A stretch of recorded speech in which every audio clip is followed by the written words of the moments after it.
Хотя Путин заявил все время, что у казахов не было никогда государственности. Я, кстати, был единственный тогда, кто выступил против этого в Совете по межнациональному.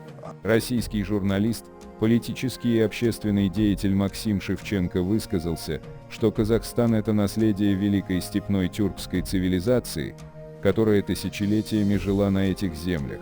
И китайцы знают, что это на самом деле так, в отличие от высказываний Владимира Путина про Казахстан. Давайте, друзья, послушаем, что сказал Шевченко от первого лица. Это наследие великой степной тюркской цивилизации, которая на протяжении тысячелетий, как это описывал Лев Николаевич Гумилев, жила в этих местах, создавала свое ощущение соотношения земли и неба, понимание власти, понимание авторитета. И китайцы прекрасно понимают, что это так. Хотя Путин заявил все время, что у казахов не было никогда государственности. Я, кстати, был единственный тогда, кто выступил против этого в Совете по межнациональным отношениям, в котором я больше не присутствую, не участвую.